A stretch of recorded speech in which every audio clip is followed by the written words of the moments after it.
Hello, my dear fellow travelers. Welcome to my channel. I hope you are having some patience, or at least gathering some patience and sort of a slowness in understanding all of these podcasts, which I have used AI as the tools and the means to package it, since it's a good correlating machine. It's like think of it as you're sitting in a classroom with a very drab teacher who has a flat voice and is going on and on about something, discussing the principles. You don't expect a teacher in the classroom to be a drama queen like, many of the podcasters come with their tips and things on the screen. I would rather avoid that because, in essence, and the way I understand it now, all imagery is basically Rahu. And we live in a world of Rahu, right? Everybody is so intent on capturing their imagery. Anything that is worth knowing goes beyond 3D, and it is more of an internal process rather than imagery. Okay, just understand this. Right, before we begin, some notes of mine, I shall put it here. I'm starting this new series where I put the AI podcasts, of course, but after some introductory notes on each one. Now, among the many comments that I have received on this channel from different visitors is they keep telling me that Nakshatra Pada, my Mars is in Scorpio, my Moon is in Anuradha, whatever, right? They give me a dozen combinations in their chart. And with the Pada also. Since so much of Vedic astrology is out there now, it leads to more confusion. It leads to more misunderstanding than understanding itself. And this is the reason why I encourage each one of you visiting to go through the podcasts, even though they are that flat, lifeless voice of AI. Because it simply made it easier for me to package it that way. Imagine if I would have been talking about all of that in my voice. I would have lost my voice box by now. But AI, the advantage is it can package it neatly, provided we have the proper prompts and proper notes and everything else. Okay. I have captured all of this, by the way, from the 2 Vedic astrology certification courses that I stuck my head into. Okay. So in this series, what am I going to cover? Well, I'm going to cover the secrets of the Nakshatra Pada. The nakshatras are extensively covered in this playlist if you want to go through that. Probably the most extensive one on the YouTube world there is. I haven't seen anybody make to this extent. Just my mind works like that, I guess. So, secrets of the Nakshatra Pada. Every nakshatra, as you might be knowing, has 4 steps. Dharma, Artha, Kama and Moksha are the 4 steps of each nakshatra. Each one of the 27 I shall cover in going forward in this playlist itself. Hopefully this will be the final step in my nakshatra delving. The reason being, there's quite a lot covered in many ways, even in empaths and narcissists, the psychodynamic of nakshatras, the Rahu and Ketu. I've covered a lot of ground here. It would take 10 books to write this stuff. So Nakshatra Pada, how does this work? I'll give you some introduction here in this voice notes. And then in the beginning of each one of the nakshatras I shall tell you how it works and how you can uncover some basic stuff going forward. As you can see there on the screen, there is a D1 chart on the left side with houses 1 to 12 shown there. These are not signs, these are houses. And on the right side I have shown the same chart as D9 Navamsha chart. This is just to explain the sort of principles for you to kickstart. Now, what's the basis of this study going forward for each one of these nakshatras? And it is critical for you to understand this very, very clearly, alright? The D9 or the ninth divisional chart in Vedic astrology, or the Navamsha chart, shows your internal self, internal drive, who you are on the inside. And the D1 or the natal chart shows your physical external reality. Now, this is one of the reasons I've asked and shown you in the previous ones that any remedy, so-called remedy, you want to do in the astrological circles, you do on the natal chart, not on the divisional charts. Any divisional chart, it is always on the natal chart because it has to do with the physical reality itself. So Nakshatra Pada we shall analyze as a planet, any one of the 9 planets or the ascendant, right? So it makes total of 10 considerations. We shall take from the natal chart, and as you will plot it and see in the Navamsha chart, it will have all moved to some other houses typically. Yes? So how are we analyzing the Nakshatra Padas? The internal drive we will take from the Navamsha chart and map it back to the natal chart where it is moving. Which is to say, the internal drive is there inside you. What are you inside? Who are the thing called you, the I, which is trying to accomplish something in the physical external reality. So Navamsha chart and all its placements is trying to accomplish the physical reality. Okay? Understand that? That's why I have indicated it like that. That's the basis of our study. That's the principle underlying all Nakshatra Padas. So whatever house in the planet in the Navamsha sits in, it tries to accomplish the house matters of the natal chart. That's number 1. Keep this as the basis. Return to this introduction whenever you want to, because it takes a number of trials to sort of get this in your head. Number 2, the planet in natal or Navamsha will accomplish the drive as per the planet's significations. This is another important thing to remember.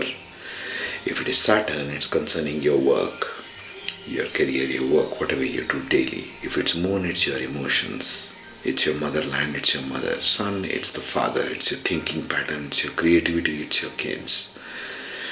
Jupiter, it's your knowledge, it's your wisdom. Mars, it may be brothers, it may be your land, it may be your aggressive drive, it may be your logical sense of thinking, and so on and so forth. Number 3, check the relationship between the houses. Now this I have already covered in the previous ones if you want to go through that.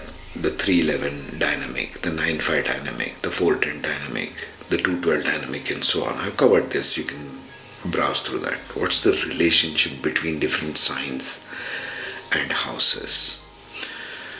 That has to be checked.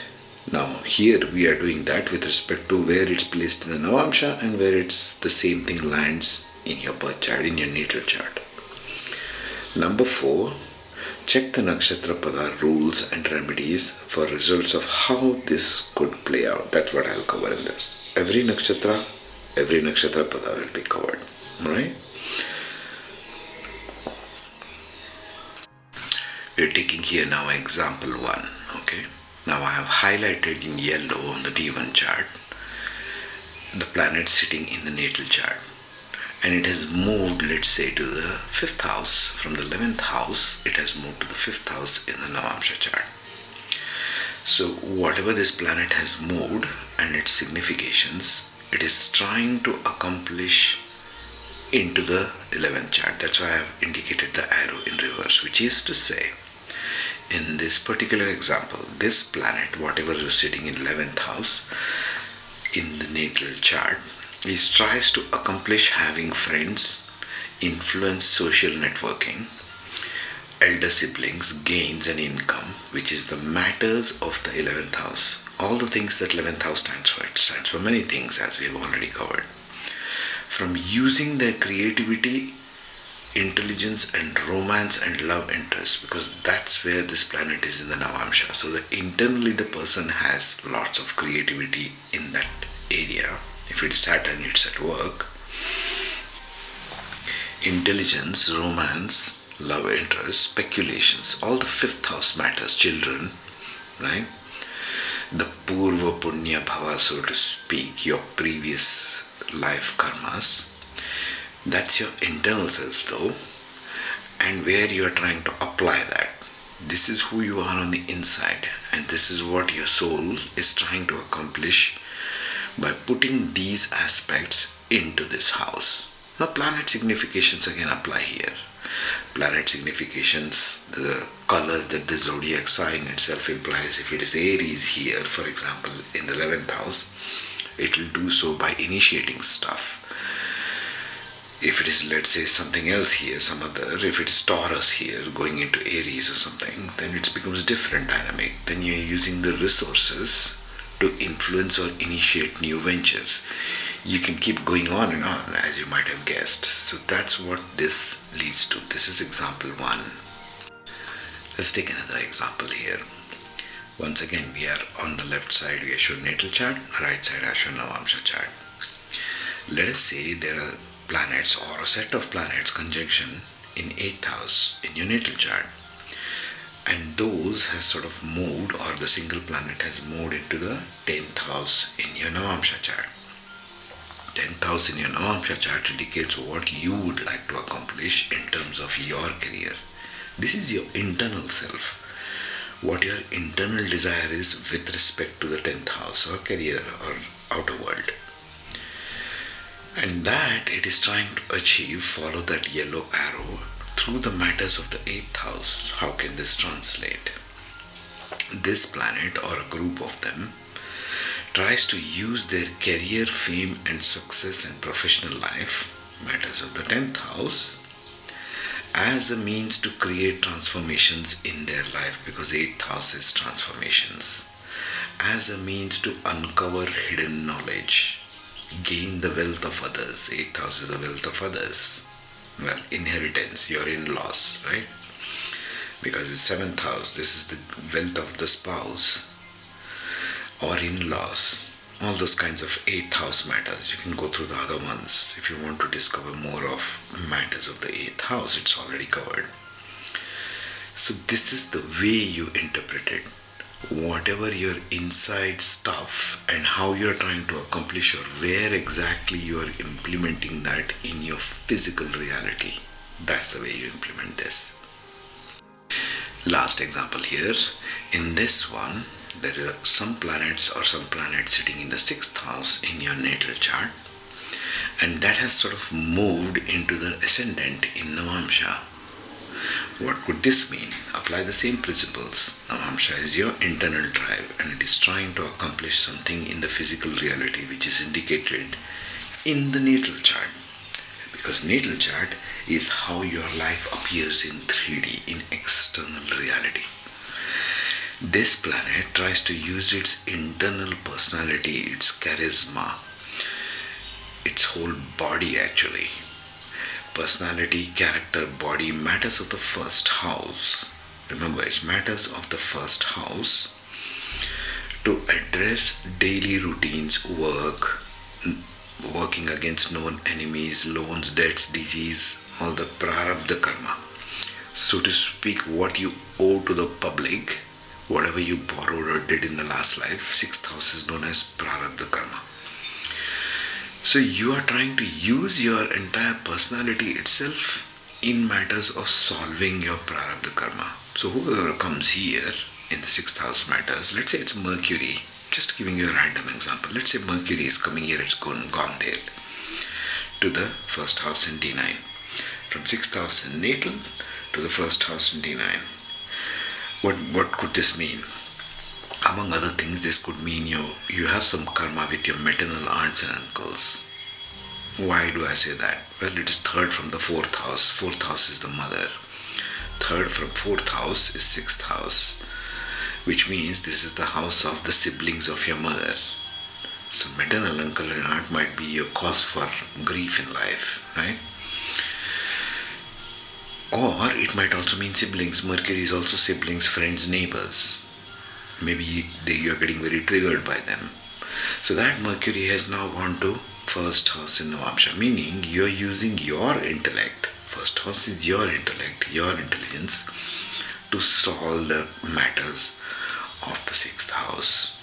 That's the way you interpret this. You have to apply every signification. You have to include the zodiac sign, you have to include the placement, you have to include the karaka of the planet. Means what is the planet responsible for?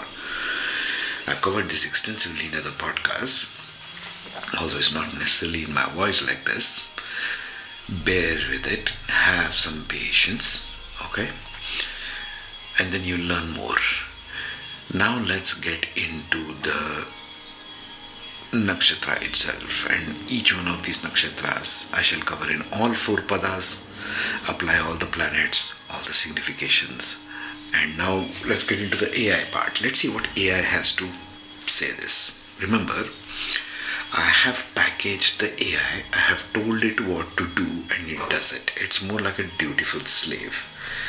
It does not understand Vedic astrology or any stuff like that. It's a correlating machine, so I have correlated it, examined the draft, and then I have put it forward for you to see and understand. So let's see what AI has to say and the details thereof. Podcast segment title, Decoding the Nakshatra Pada Rules. Subtitle, Your Inner Blueprint to Karma. Introduction, Why the Pada Matters More Than You Think. Welcome to today's deep dive on Nakshatra Pada Rules. If nakshatras are the constellational backdrop of your karma, then the pada is your soul's seat within that constellation. Each pada, spanning just 3-20, tells us not only what area of life is impacted, but how you instinctively express that karmic thread in your internal world, Navamsha, and your outer world, Rashi chart. Think of it as the fine print of your destiny contract.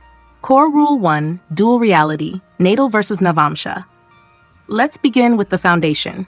Your Rashi natal chart maps the external physical reality, what you do, experience, and manifest in life. Your Navamsha chart, on the other hand, reveals the internalized psychological reality, what you feel, strive for internally, and how you perceive your journey.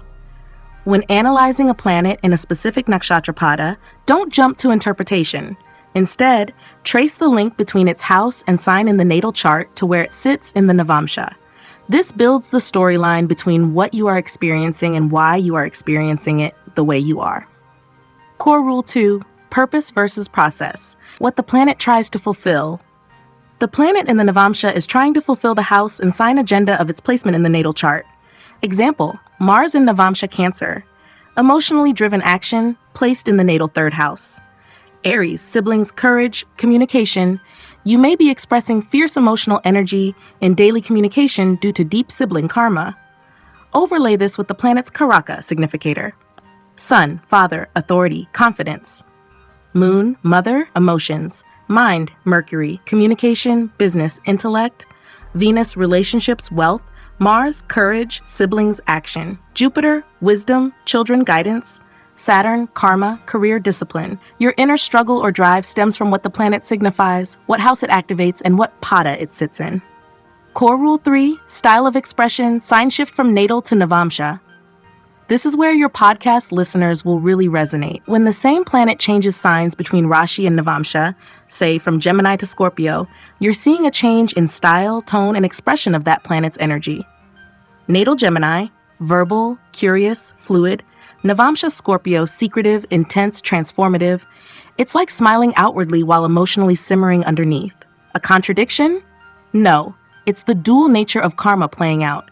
This sign shift reflects how different the inner world is from the outer performance. Core Rule 4, only then you read the pada meaning. Many jump into Nakshatra Pada interpretations like they're fortune cookies. But the Nakshatra Pada only delivers full insight after 1. You've tracked the planet's house and sign in both natal and Navamsha. 2. Understood its karaka agenda. 3. Identified if the sign shifts, bringing out a different internal voice. Only now can you decode the flavor of that pada. For example, Bharani Pada 3, Libra Navamsha. You might see external entrepreneurial success, but behind it is emotional strain in relationships, neglect of spouse, imbalance in employees' lives, or misuse of charm. Why? Because Bharani energy hoards, and Libra Navamsha craves balance, but it often sacrifices people for ambition. Summing up, a checklist before you use pada meanings. Before jumping into any Nakshatra Pada's mythos, tick these off. Where is the planet in the natal chart? House and sign. Where is it in the Navamsha? House and sign again. Is the sign the same or changed? If changed, what is the contrast? What is the planet's karaka role? Are any oppositions or 12th house relationships activated? Only then, read the Pada interpretation for karmic flavor. From Closing Thought. The Nakshatra Pada is not just a predictive tool. It is a spiritual compass. By moving from Rashi experience to Navamsha essence and finally to Pada, karma, you understand not just what is happening, but why your soul chose this way to go through it. Stay tuned as we explore real-life examples of planetary placements through this lens in the next episode. Don't just chart your stars, read between the degrees. Podcast segment title, When Your Ascendant Changes from Natal to Navamsha. Subtitle, Shifting Lenses, How Your Outer Life Transforms Through the Inner Self. Introduction, The Shape-Shifting Soul of the Ascendant. In Vedic astrology, your ascendant, lagna, in the natal chart is the stage your life plays out on. It governs your physical body, identity, and the lens through which you interact with the external world. But here's where it gets fascinating. When you move to the Navamsha chart, the ascendant can change. This isn't just a technical twist, it's a psychological transformation. The change of ascendant in the Navamsha is like switching your internal operating system while your external hardware remains the same. It reflects how your inner nature reinterprets your worldly karma. Core concept, the switch in Lagna changes everything. When your Navamsha ascendant differs from your Rashi, natal ascendant, every house and sign placement shifts accordingly. That means the planets remain in the same signs in the Navamsha, but the houses they fall in change. Each house now has a new sign, and therefore a new dispositor, ruler. Your psychological priorities shift. The way you process relationships, wealth, career, emotions, and even karma takes on a new meaning. Step by step, what to analyze when ascendant changes. Let's break this down using the 4-rule model we established earlier for Nakshatra Padas, now adapted for the ascendant shift. 1. Natal ascendant tells you what you're here to experience. 2. Navamsha ascendant tells you how you're internally wired to process it. 3. Check house overlays. See how the same planet shifts house responsibilities from outer to inner realms. 4. Cross-compare sign nature. The flavor of each house changes. Compare the element, ruling planet, and mode, cardinal fixed dual, between natal and Navamsha. Example 1. Natal Aries ascendant, Navamsha Cancer ascendant. Natal Aries. Outer personality is direct, action-oriented, impulsive, driven by Mars. Navamsha Cancer. Inner personality is emotional, security-seeking, introspective, ruled by the moon. What changes? Key house sign overlays. Natal Taurus. Grounded, focused on food, values, and accumulation. Navamsha. Leo. Expression and pride drive wealth and speech. Natal Gemini. Communicative, curious, adventurous. Navamsha, Virgo, analytical, precise, duty-bound in expression. 7th house, natal, Libra, values balance and harmony in partnerships.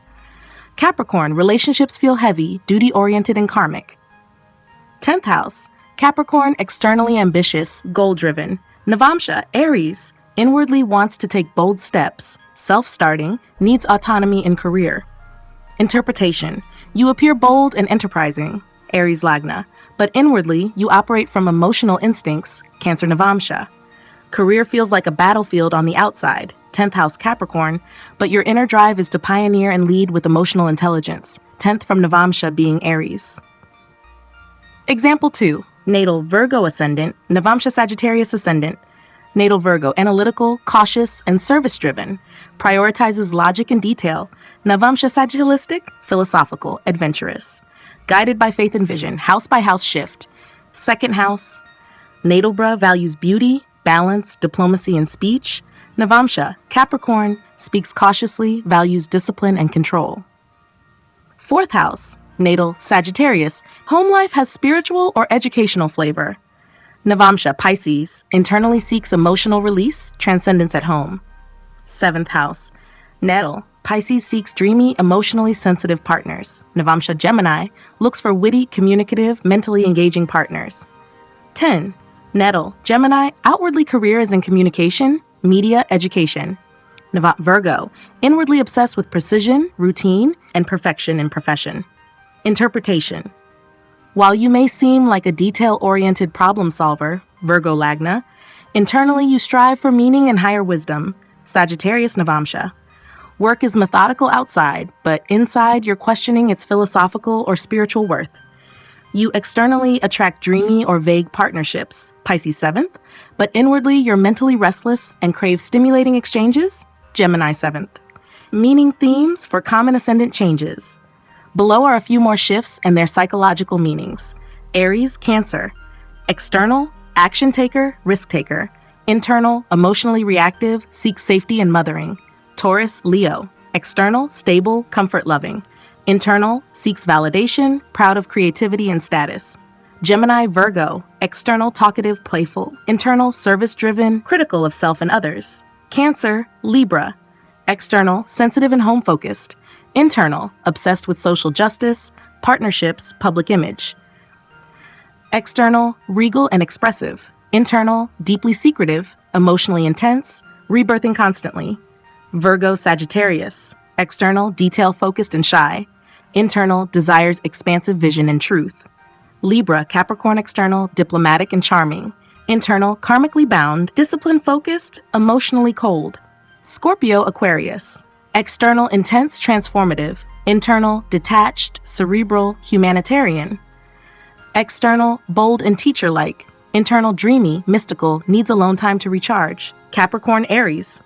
External, structured and slow. Internal, fast-moving, fiery, always wants to take the lead. Aquarius, Taurus. External, visionary, tech-forward. Internal, grounded in security, deeply sensual. Pisces, Gemini. External, spiritual and poetic. Internal, logically playful, cerebral, restless for stimulation. Key reminders when you analyze your chart. A change of ascendant means a change in how all life experiences are internalized. Use the natal chart to understand what happens to you. Use the Navamsha chart to decode why it affects you the way it does. If the planetary dignity remains strong in both charts but the houses shift, it reflects inner conflict or duality. Always interpret Nakshatra Pada, meaning after adjusting for this shift, since a planet in the 7th in Rashi might fall in the 9th in D9, completely changing its karmic flavor. Closing thought. Your life story has two narrators. One narrator is your Rashi Lagna, your visible identity, the life you live on the surface. The other is your Navamsha Lagna, the invisible compass of your soul, showing how you internalize your journey. Together, they create the rich tapestry of your karmic evolution. The sign may change, but the story becomes whole only when you read both voices in harmony.